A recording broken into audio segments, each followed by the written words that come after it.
Hi, everyone, and welcome to the first ever episode of the Forever Wild podcast, powered by Eagle Wing Tours and hosted on the traditional territories of the Lekwungen-speaking people, the Songhees and Kosapsim, also known as the Esquimalt First Nations. My name is Molly. I'm Sam. And I am Tom. And we thought that because this is our first ever episode, and because Molly, Sam, and Tom are just kind of random names to hopefully a lot of the listeners, we would start by telling you some of our favorite stories from the Salish Sea so that you could maybe get to know us a bit better, but also what we do and how we do it and why we love to do it so much. So that is what we're going to do. That's going to be our first episode. I love it. For our listeners who are not from Victoria or don't live on Vancouver Island, the Salish Sea is a massive inland sea. Has 10,000 creeks and rivers that connect to it, basically creating a biological jewel, as we like to call it, where you have this really unique environment where freshwater nutrients is mixing in with saltwater nutrients. The tides are going in and out twice a day. And it just really creates a great area for a lot of these animals to feed on. A lot of the areas that we're going to be talking about today are just directly south of Victoria.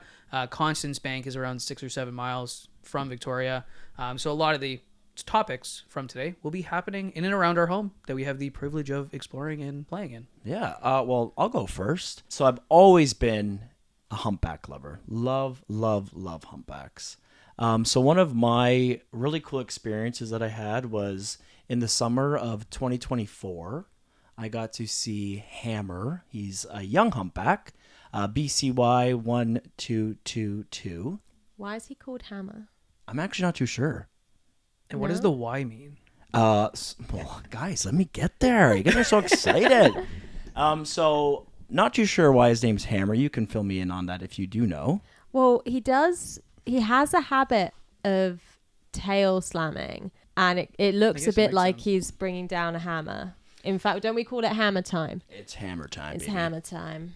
So that's my understanding, but I don't know if there's another reason. He does now that I think about it, every time I've seen him, like you've always find him because he's like tail lobbing in the distance. You see him and you're like, oh, don't even need to get close. It's Hammer. That's funny because I was on this trip with Sarah and she was like, it's hammer time, baby. Didn't know that it was Hammer. So that does make sense. That tracks. But the Y in his ID number name means that his fluke, so the underside of his tail, is about 50-50, about 50% black, 50% white. And the numbers following that is cataloged numbers. So adding on to that allows him to be ID'd in different areas.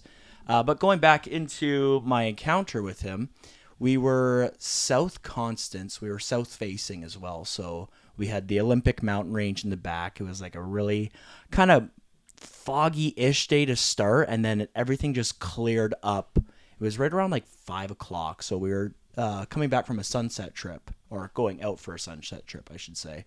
And I was with Christelle and Sarah, and I said to Christelle, who is one of our other crew, I was like, I need to get this breach shot today. I have missed so many breach shots from the past 2 years. I need it. And she was like, you'll get it. Don't worry. And out of nowhere, he just starts breaching way off in the distance. And we were completely shut down. We were on Wild 4. And it was like out of a movie. Every breach, he got a bit closer and a bit closer. And he was still way out in the distance when he breached so perfectly right in front of Hurricane Ridge. And I was basically, my eyes were closed trying to take this photo because I was like, ah! And I was going through my photos after I took it, and I saw that I got this perfect shot of him. And I look at Christelle, I show her my camera, and I just scream. I was like, finally, I got it. The only reason I was so excited is because I had, of course, seen humpbacks breach. My past whale watch experience, not in the Salish Sea, so like on the east coast of Canada, I wouldn't see too many humpbacks breach as well. So getting that and getting that picture too was mostly for the experience. Yeah, it is super cool getting your first one, especially out here. Like if you've ever gone whale watching in the Salish Sea, I know every time we find whales, somebody's like, oh, like I want to see a breach. It's like, yeah, so do we. Like we spend, in the springtime we're 40 hours on the water. Once peak summer hits, we're on the water for like 60 hours, and it's like, I might see it twice. Yeah. In a if month. You're lucky. Yeah. And that's seeing it. That's not even having the ability to capture it. Like it is so hard to guess where surprisingly, where a 50-foot whale is gonna Exactly. pop up next. So Well, if I ever get my first shot of a breaching whale, I'll let you guys know. you haven't got a humpback breach yet? No, because I didn't have a camera until Oh, yes. yeah. October, Yeah. just gone, Yeah. like 5-6 months ago. Yeah. And the humpbacks aren't here; they're all That down is true. south. So That is true. we've only just got the first 2 back. True. Oh yeah, I guess we could tell the people. Split Fluke, who is Heather's daughter, one of the first humpbacks to return to the Salish Sea. She's already back, probably because she had a baby last year, and based on her track record, she's probably pregnant right now. Would be my guess. And then she came back with Gretzky. Maybe he's the father. Oh, that would be some interesting news. But but if you go to happywhale.com, one of my favorite websites, Split Fluke, as we discovered this morning, goes to Mexico.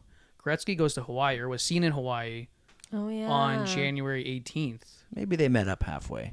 But where's the halfway point? What route do you think a humpback takes? Northern to even California. get They're like, to- I'll wait for you over here. Yeah. That's what I've always wondered. Like when they travel, it's like, where do they go? Like, do they just go like? I know obviously they're not going to do a straight shot across, but do they like the Hawaii whales go to California then up, or do they like? Live You're somewhere saying else if they around? just cut right across, or like? Well, like I figure I'm like cutting Yeah. right across makes no sense because they find you will find Yeah. like now we've got a Hawaii whale and a Mexico whale together. Like where do they meet up? Like I'm guessing California where they're feeding. But- Probably. Maybe, or they're peeling off somewhere around Oregon. Yeah. Yeah, maybe. Just Yeah. somewhat meeting up and being like, hey, let's continue on. I know a good little Yeah. spot where we can get in that line for the buffet. Meet me in Oahu. Yeah, yeah, I wish. God. But yeah, no, that encounter was incredible. I can literally remember like grabbing Christelle and be like, I got that shot. I got it. She's like, you did. Calm down. It's fine. It's fine. Again, it's not about the photo. It's about the experience. It was a good photo. It's though. about the photo. It's a about great the photo. Yeah, it was a great photo. It's yeah. a great photo. Yeah. So, if that's your favorite story from the Salish Sea, what's your favorite story from beyond? Oh, that's a tricky one. Honestly, I think seeing a sperm whale in New Zealand. I was in Kaikoura, and I was with my good friend Lexi. Shout out Lexi. It was incredible because not only the largest toothed predator in the world, I've always been so mesmerized by sperm whales and just like how deep they can dive, what they're eating, all of this cool stuff. And I really felt bad because, of course, knowing somewhat of like whale behavior, I knew I'm only going to get honestly one opportunity to either get a good photo or a good glimpse at this whale. It's going to stay at the surface for maybe 20 minutes, fluke up, gone for an hour. So we were all outside. I was getting my photos, and as this whale was diving down, everybody from inside starts running out. They're like, oh, like, look at the whale. I'm like, you're not going to see it again. Like, get your photos now. And it's like the trailing edge of like the little flanks at the end. So, but yeah, probably seeing a sperm whale in New Zealand. I saw so many different cetaceans in New Zealand, like dusky dolphins. That was pretty wild as well. So, yeah. That was... Wow. I remember I saw a sperm whale in the Azores when we were filming out that way. And it wasn't really a spy hop, but it was like kind of a spy hop. Like it was sort of like flopping on its side, a lazy spy hop. But it was echolocating at the time.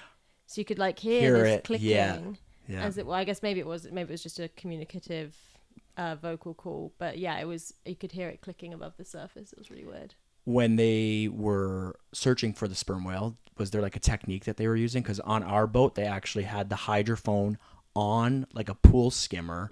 And as he would point it in a certain direction, he would look at the captain and point. A parabolic one, Like that is, to me, that is so cool. Because obviously we don't do that here. Yeah. But in other places, that is how they locate, especially sperm whales. I feel like they did that here when the one time that one sperm whale showed up. I think it must have been like 8 years ago at this point. Oh, It was yeah. 2018. It was 2018. Yeah, like I think I forget who said it, but yeah, I'm pretty sure like when they knew like the general location, they were using the hydrophone to try and see where it would pop up. Yeah, it doesn't work though unless it's a parabolic hydrophone. So like unless it has like a metal bowl or something around it, because otherwise you're not going to get any directionality from it. Yeah. And when we were in the Azores, we actually didn't use those to find them Oh, okay. because the Azores has a very long history of hunting sperm whales. The last sperm whale in the Azores was hunted in like the 80s.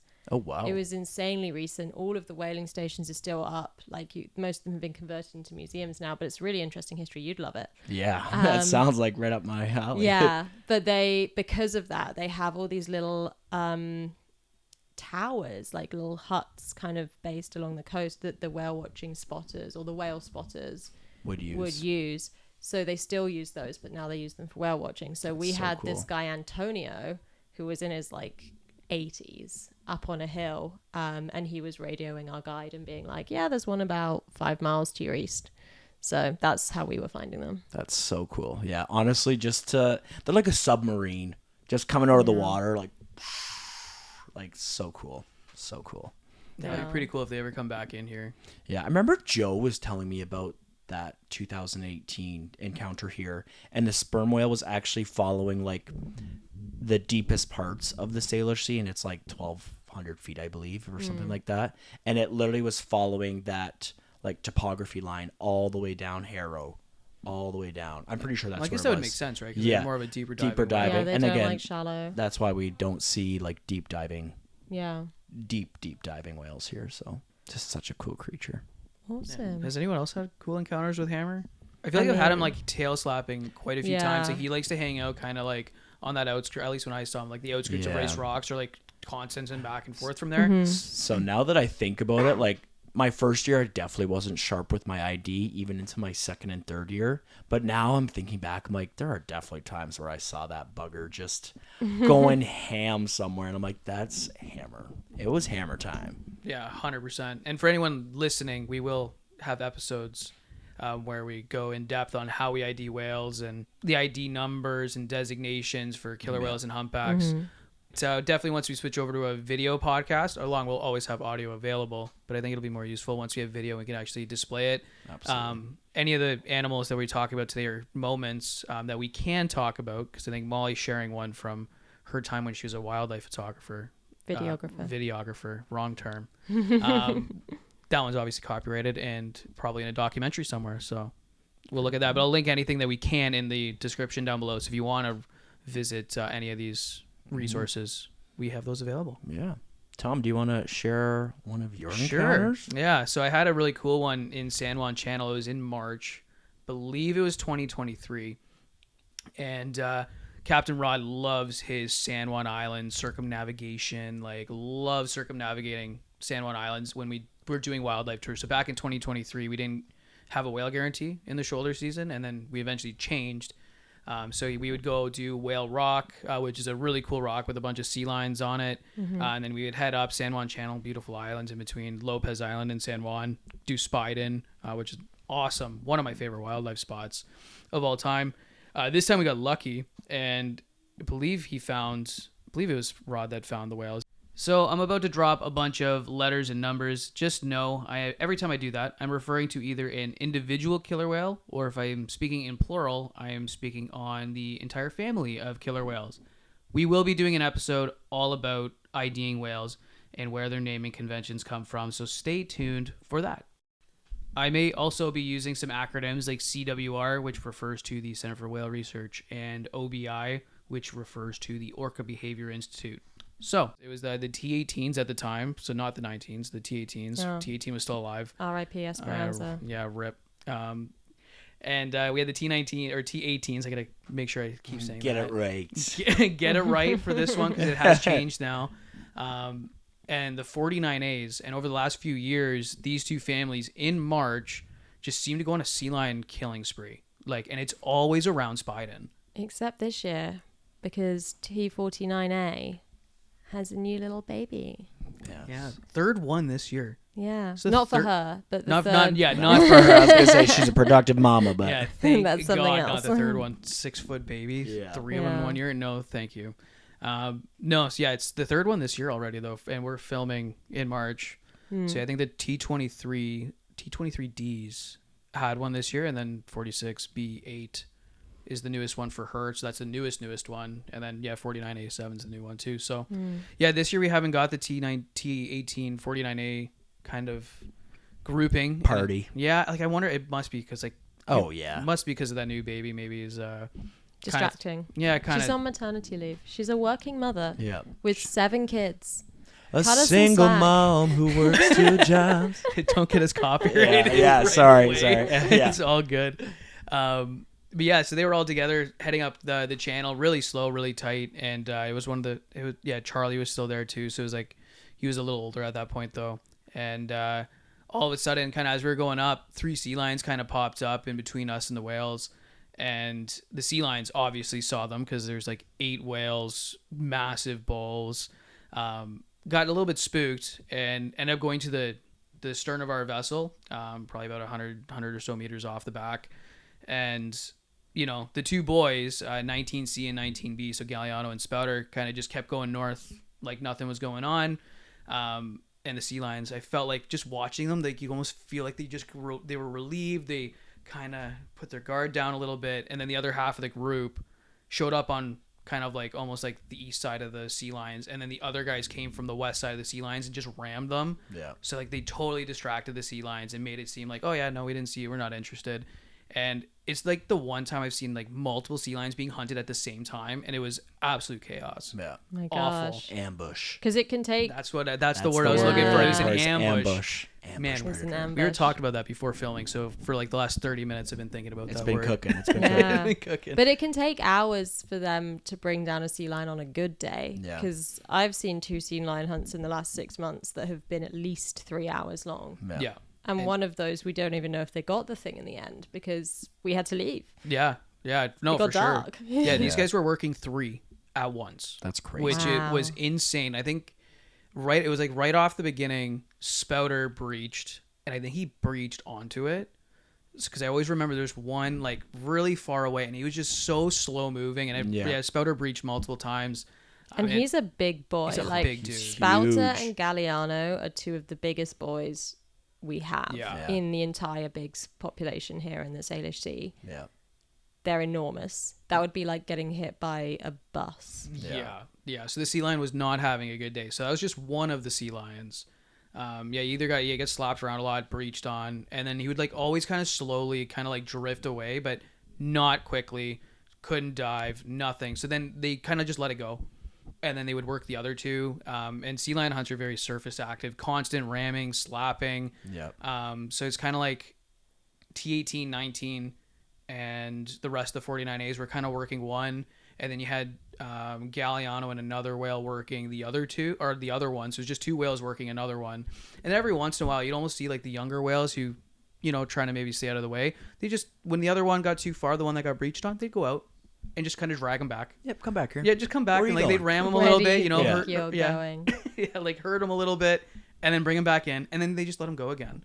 I think they got one for sure, and then again we had to leave. Like, and it was a sunset tour, or it was an afternoon tour that turned into a sunset tour. And then one of the U.S. companies, I think it was Maya's Legacy, was still on scene, and they're like, "Yeah, we gotta go. Like, It's time. it's time to go." Yeah. And there's 2 of them still alive, and one was gone. I think What's wrong one with definitely whale? got taken down, but What's they wrong were with whale stellars, watching too. in the dark? like, yeah, they were like full, like they were like probably green point stellars, Yeah. right, with the way they were coming Yeah. down. Like they were big sea lions. For reference to listeners who don't know what we're talking about, an adult male Steller sea lion can weigh 2,400 pounds. Yeah. This is an enormous animal. Yeah, they're huge. And that's usually where all like, especially with a lot of our talk, like I've only really watched bigs. Their dorsal fins often come with scratches, cuts, notches, other various injuries, because the sea lions are of course not impressed when they're getting hunted, and they They usually fight back. they do fight back pretty hard. It's kind of hard to imagine like you're like these 2,400-pound sea lions like staying alive while getting attacked by like a massive killer whale. Yeah. Especially Spouter and killer Galliano. whale coming out of nowhere. Yeah, like were you guys on the boat when it was the 18s tried it by themselves in Race Pass? No. I think it was 2 years ago. I think it was like right when T18 kind of went missing. It was T19, Galliano, and Spouter. They by themselves in Race Pass tried to take down a sea lion, and they tried for like 25 minutes and they didn't get it. They did some damage, Yeah. and then they passed it off to like the 36As and chainsaw, and then the sea lion lived after getting beaten by like 10 killer whales for hours. Yeah. And I guess it got like right into the kelp beds and just kind of was laying on the kelp beds, hopefully recovering. But that's one that also lived. Sometimes they've just got to let them wear themselves out, but sometimes it doesn't work out in their favor. Yeah. It was just, usually when we see sea lion hunt, it's multiple groups together. Yeah. Working as a unit. Yeah. So I was pretty surprised that 3 orcas, even though they're huge. Yeah. But it's like they're not very versatile. No. They don't move very well. Like you're having 2 linebackers try to like twist and turn their body to go towards the Stellar. It's like it's not working. But that's what gives the Stellars the opportunity to survive at all. Yeah. Is they're much more agile. Oh yeah. And if you can just kind of curve enough to stay out the jaws of this animal, then the defense maneuvers of Stellars, face in the water, everything else is out of the water. They're like, okay, I cannot get taken out right now. I don't know how, like, you guys may know more about this than me, but last time I had a tour that had Stellar sea lion being hunted by killer whales, it was the T41s, I think. Yeah. And it was just south of Victoria. It was over Constance Bank, way out in the open. But there was some debris in the water. There were like logs floating past and bits of kelp. And Carol was telling me that Carol is another of our naturalists. You're just going to have to get used to these everybody's names are going to come out. Carol was telling me that apparently something to do with their vision means that they kind of struggle with shadows. So like similar to how like if you were to trap them in a net, yes, they could easily jump over the net, but they don't know that they can because the perception is kind of weird. Yeah, their depth perception is gone. So if you have a sea lion who's just got like a log floating nearby, they can kind of seek shelter by the log, and the killer whales can't necessarily figure it out. Yeah, I remember hearing a story. It's from Monica. I think it was from Monica from OBI. And she was talking about how like the one time in Puget Sound, the southern residents wouldn't go under one of the bridges, even though the bridge is obviously over the water. But it was something about the shadow. They ended up staying somewhere really south in Puget Sound for an extremely long time because they think it was because of the shadow of the bridge. Yeah, or something about the bridge. For such an intelligent animal, I know. That is so funny. Yeah, it's like when you see little kids running away from their shadow. They're like, "What is this? Why is it following me?" Yeah, well, I mean, it makes sense. Like, if you put a net down, it's like everyone's like, why don't they jump over it? I'm like, probably because they never have to jump over anything ever. Like, that's just not something that they have to do. Yeah, they don't understand it. So yeah, I can see that it can take a long time, especially if there's like kelp or something. When you just think, well, logically, I know you could get this animal. Yeah. Practically. Yeah. I remember that. I remember that tour because I think were we on the same boat or no? You were on the other boat. No, we had 2 boats out that day. Yeah. And I was on the other one. I was on Forever Wild, and you were on Wild for Whales. Yeah. I think it was you, me, and somebody else. Yeah, because I remember it was like grasping onto the sticks. Yeah, or the driftwood. And it was floating, like every time it came up to the surface, it would always have its head sideways because it had one eye in the water. Yeah. Like it was trying to breathe, but keep an eye on where the whales were. Yeah. Yeah, I thought it would be like, well, the orcas aren't going to want to like jump into the driftwood to like risk injury, and then one of them did like just sideswiped, like kind of came in from like the back end. Yeah. I do think they reached a point in that hunt though where they had put so much energy into it, they couldn't afford to not get the meal. And so then their risky behavior starts just going up and up and up. Yeah. That's so wild. That's an awesome story though, Tom. That was a cool encounter. That's sweet. What about beyond the Salish Sea? I've never actually watched whales outside of the Salish Sea. Well, I guess up north, like in Telegraph Cove, like I guess that's outside the Salish Sea. Yeah, that's a great story, Tom. Why don't you tell that story about Telegraph Cove? Oh God, Molly doesn't know what happened there. What happened? The boat was full, so Christelle and I went on the boat, and Sam and Riley stayed back. Oh, Sam. And he Sam is right. Yeah, it was a great encounter. Sam was not a happy camper. Yeah, this was how did you make this decision? Who? Actually, Sam was one of the ones that offered Sam off the boat. I voted myself. I put my own torch out. I was like, Christelle and Tom both drove. I get it. You deserve it. But you guys did have a good trip. So I was very happy that you guys had a good trip. It's kind of wild watching whales up there. Like, the boat never went faster than I think 15 knots because it literally didn't have to. We went out. We ended up seeing like 3 species of whales immediately. Like we were watching Argonaut, the humpback, and then we look over and we're like, "That's a minke," and they just swam away.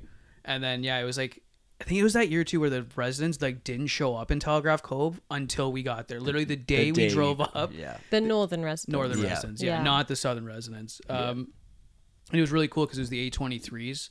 And like growing up in Niagara Falls, my parents used to take me to Marineland all the time because I loved orcas. So I was interacting with, all the whales there. And A23s, if you guys aren't, crazy whale nerds, Corky is actually part of the A23s. And she's at one of the SeaWorlds. I don't know which one she's at. San Diego. Maybe San I feel like Diego? it might think be, San yeah. Diego. Yeah. So like, that's literally her family. So I'm watching like her sister and her brothers like just hang out, which was like be free, happy as can be, and which was crazy. So they were really cool ones to see. But yeah, it was pretty cool. Like I was happy for you guys. I was like, if they see whales, that's better than not seeing whales and still getting. It was pretty cool. They act so different than bigs too. Like double spy hop, like they're spy hopping the entire time. Like they just randomly like swim, spy hop, swim, spy hop. Yeah. But it was kind of funny because like there was also a white-sided dolphin there. So our first one, and Christelle's obsessed with dolphins.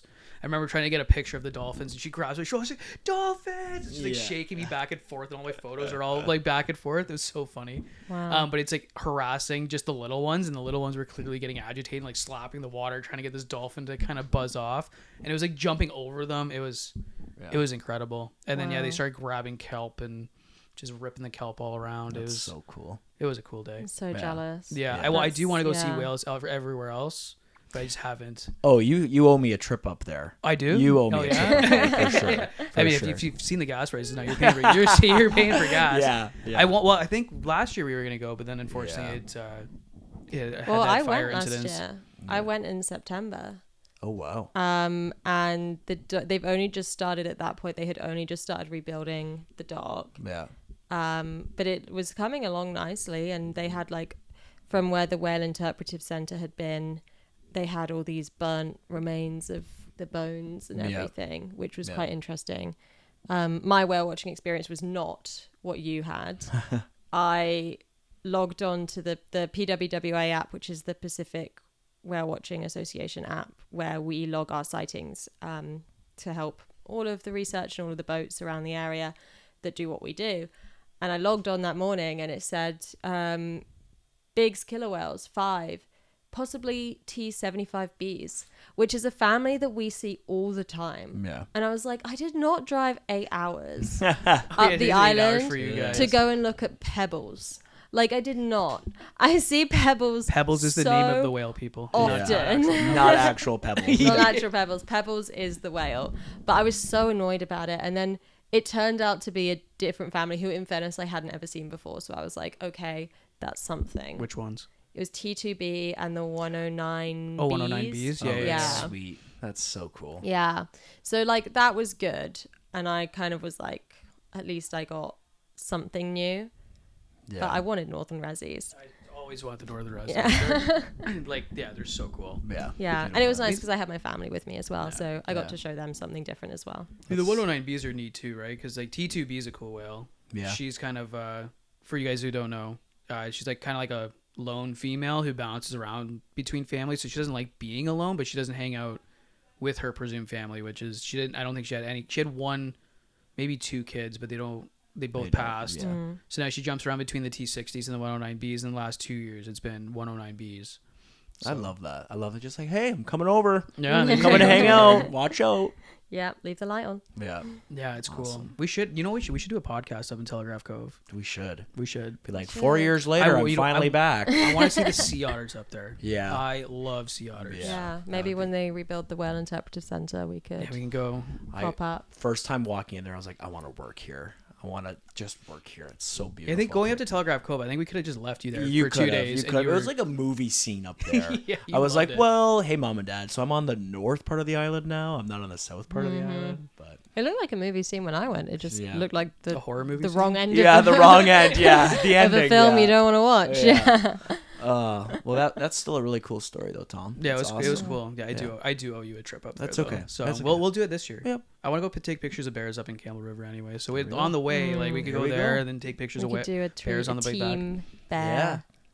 Team bear day. building. Yeah. Team Yeah, building. that's how we should pitch it. Did you hear that? But just Team this building. team. Yeah. yeah. Just this team. The podcast team building. Yes, we do need that. So Yeah. Yeah. but yeah, it was both of those were pretty sweet Yeah. encounters, and yeah, we definitely need to do more up there because northern residents are so cool. Yeah. They act Just- nothing like the bigs. They act nothing like southern residents. Yeah. That's Yeah. cool whales. Yeah. Not that I've ever seen the southern residents either, No, that's true. Yeah. Actually, yeah, you haven't ever seen the southern No. residents. No. unfortunately. Maybe Yeah. one day I'll get lucky and see them from shore. Yeah. Yeah.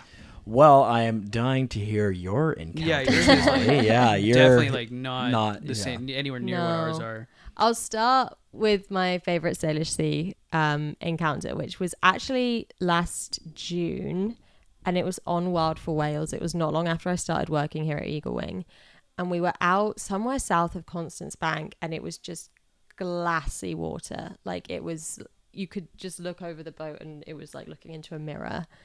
And the humpbacks were lunge feeding. It was, do you remember we had those few weeks when they were just, I don't know what fish or larvae or whatever it was that they were going for, but Yes. there was a couple of weeks where we just had loads of lunge feeding. Was that Yep. that was last year? Yeah, in Yeah. June. Every time I went on vacation, Yep. they started, Yeah. and the day I came back, they ended. Yeah. Every single time. I was like going through like our photo flow package, which is we give guests free photos all the time. And I'm going through. I was like, oh, that's sweet. When I get back, like they're gonna keep doing Yeah. that. Done. They Done. were all full. Never. They Yeah. didn't want any more food. Yeah, but it was a sunset tour, so it was like beautiful lighting and glassy water, and the mountains were clear as day, and we had maybe 20 plus humpbacks lunge feeding Yep.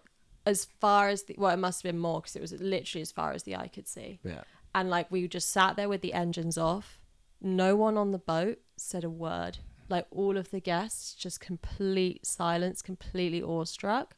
While these whales, you'd just be like sat there, and then suddenly you just hear like whoosh as they like just went gliding through the water, like in pairs sometimes. Occasionally you get the blows or backlit against the sun. And I just remember, like, I was with Christelle again, and you know what we're like. So we were just like welling up on the Yeah, boat yeah. watching this unfold. And I just remember having this moment of like, this is what I want to do. Yeah. This is I've made it. This is it. This Yeah. is Yeah. I got it. And I think I like contacted a lawyer about getting my PR about a week Yeah. later. I need to sign this paper right now. It's like, can we make it official, please? Yeah. So yeah, that was, I just remember that being such a magical evening. Yeah. And like it was, the other crew was Sarah and Jeremy was the captain, and we had Derek on board as well. And Derek has been doing this for what, 30 years? Yeah. I think even It's like 20, I think. Yeah. Okay, yeah. But Yeah. combined, we had probably like 35 years experience Oh, between all of 100%. us. Yeah. And everyone said they'd never seen anything like it. It was Yeah. the best trip they've ever done. I can remember that. Like it was a good solid almost like 2 weeks where they're like, yeah, we know where they are. Yeah. They're down. They're Yeah. south of Constance Bank and they're Yep. lunge feeding. Yep. And I remember the one day, I think I know exact day you're talking about. It was like weird lighting. It was almost Yeah. like spooky, But, like, misty. Yeah. And yeah. Yeah. And just the exhales. Yeah. You're It was amazing. beautiful day. So yeah, yeah, it was a really I- weird July this year. Yeah. It Like was. the biggest congregation of humpbacks usually is like September, Yeah. and we had it all in July this time, which was super cool. And typically way out like west. Yeah. Like where this was, I was so surprised to see Yeah. not only the number, but the time of year. I was like, what? Yeah, I for perspective for people, Constance Bank is like maybe, what would you say, like 7 miles south of Victoria? Yeah, I think so. Yeah. 8? Yeah. Not far. But yeah, I think it'll be interesting to see how they behave this year. This year. Yeah. Because I think it's been a pretty good herring spawn season as well. Yeah. And I know it was a good salmon year. Yeah. So yeah, we'll see. Like, I mean, there must be patterns there. And we already have 2 early birds, do. so that's a really Really good early. sign. Really early birds. Yeah. I can't say I've ever seen adult humpbacks here this early. No. Like usually it's like a juvenile sneak in. Like I had Yep. a couple years ago, Sakura snuck in, Yeah. but I've never had adults. Who? Sakura. Sakura. I don't Yeah. know that one. So that one is Scissor Hands 2022 calf. Okay. We had We give them such creative names. well, yeah, the kids actually named that one. we. Yeah, yeah. The kid, one of the school programs we did, we found that whale coming back in, and it was like the earliest I've ever seen a humpback. Yeah. And the kids got to nickname that one because That's it has like nice. rose petals on the back of its dorsal fin. Oh, that's beautiful. I know. So. Yeah. That is really cute. Yeah. And then you want my outside Salish Sea as Yeah, well? My this is what beyond? this is what I'm really excited for. I haven't heard this one, so I'm excited for this one. Actually, I never heard that other one either. So Yeah. Which one did I say I was going to say? You have so many You that have you're. so many. we just found Flip out you through met those David catalogs. Attenborough, You so- did just find out that I've met David Attenborough. Yeah. So. Yeah. So for context, I used to work as a wildlife documentary filmmaker. I was very, very fortunate to spend 5 years working for various productions for Discovery and for Nat Geo and for the BBC. And as part of that, I got to do a lot of travel and I got to see a lot of really exciting things. But 2 years of that, or a year and a half of that, was spent making a series called Whale with Steve Backshall, who is a very famous naturalist and presenter and explorer in the UK. So I essentially just spent a year and a half following Steve around looking at whales, and it was pretty great. I won't lie. It's really hard to pick a favorite moment. There was in Tahiti, swimming with a humpback mother and calf that was amazing, and the calf was copying our movements. There was sorry, Sam's just absolutely shooting me daggers at the moment. Yeah. Sorry. Side eye. There was some really cool Risso's dolphins off Scotland. There was blue whales fluking in the Sea of Cortez. I think it has to be the grey whales. Still, I talk about this all the time, so I know that it's a bit of a stuck record, but we spent 4 days in San Ignacio Lagoon on the west coast of Baja California, sir, and we were filming grey whales there. And in these lagoons, there's kind of a sordid history with these whales because they used to be known as the devilfish, because when they were hunted, they would fiercely defend themselves and their young, and they were known to sink ships and to take the lives of sailors. So it wasn't really until the 70s that people realized that actually they could be quite nice animals. And there was one grey whale called Nacho who became like the poster child Who was the prodigy. for the species in the area. And what happened was Nacho essentially started having these friendly interactions with a local fisherman, and he would come up to the boat and let him like touch him and interact with him. And then it just spread like wildfire. And now all of these grey whales come down to the lagoon, and the second they get there, they just want to be puppies and they want to hang out and they want to be petted and they want to be stroked. And they'll come up to you on these tiny little pangas, which are like very small boats, very shallow. And if you don't pet them, they start headbutting the boat. That's so you're just wild. rocking from side to side like, oh no, I've got to pet this whale, otherwise I'm going to awful. drown. Yeah. Oh no. What a how shame. Yeah. And they feel kind of like a wet bicycle seat. Yep. Like kind of like wet and leathery. Yeah. I always tell people, like, if they want to know what a whale feels like go grab a piece of kelp on the beach, kind of take the sand Taste- off. That's kind yeah. of similar. Yeah. Like it's got that like kelp. sliminess. Yeah. Yeah. But yeah, I just remember this one particular one where, and there is video footage of this that I'm not allowed to share, but I do have it on my phone. So I hope that my old boss isn't listening. But I have video footage of me with like my hand in the water, and this baby grey whale that's probably only a few weeks old comes up, and its mum is like pushing it up to say hi, and it kind of lifts its head and just like comes to my hand. And then like I was petting it, and That's just crazy. I cried for 4 days after that encounter. I think we need to go do some team building there too. Yeah. I think we all need to go down there. Yeah. And I know that like a lot of people take issue with this encounters that happen down in Mexico, and I know a lot of people worry about the diseases that can be transmitted and stuff. But so I do just want to say that as far as I'm aware to date, there are no studies that indicate that there are diseases that can be passed between people and grey whales, and also that this is entirely on the whales' terms. Like the engines are off, the whales come to you. If they don't want to interact, they're not chased, in my experience. So, you know, I'm going to give the whale what they want, you know? Yeah. Oh, exactly. You come up for a little chin scratch, you're getting it. Yeah. Absolutely. Bless them. That's awesome. That's like... That's a dream spot. Yeah, to it go. is. It Yeah. is. It's also like where I the camera assistant that we hired on that is now my best friend. So it's just like this really cute kind of thing that we have. I'm like, hey, Nat. Yeah. Yeah. Remember when we were I in think Mexico? Val's gone there a few Yeah, times. Val's gone Yeah. there. I know a couple people who have, and literally all of the exact same reactions. It's like, go do this right now. Yeah, and when it's Because- also like, it seems like though it's on the whale's terms. Like, it's, Yeah. I have not Yeah. heard one bad Yeah. experience from people being like that they're chasing the whales. Like, especially our photographer and research lead Val, she loves, you know, our whale watching because we follow strict guidelines and respect the whales. And she's like, they don't care. Yeah. Like, they Yeah. come to the boat themselves and they are like that. It's their terms. They're curious. Yeah. They are such curious animals. Like, you can only imagine being in the water and then being like, what the heck is going on up there? I'm gonna go check it on out. And then everybody's like, whoa. I love the idea of them being like, let's go and see the air people. Yeah. The Let's air go see whales. those weird aliens Yeah. up top. Let's Yeah, go let's give go them Should we a go wave. say hi? Watch it. Like, I almost think it's similar to, like, you know, when we go to like the park and there's squirrels Yeah. and you're like, or like go to the birds even, and you're like feeding like them seeds and stuff. Like, Yeah. that's how I think they see us. Oh yeah. Yeah, There's they And they're little like, tiny look little. at these cute little guys. Yeah. In Just their 40 funny feet little long. bits of Yeah, fabric. yeah, just 40 feet long. Yeah. 40-foot long tons. pigeons. Yeah. Yeah. Yeah.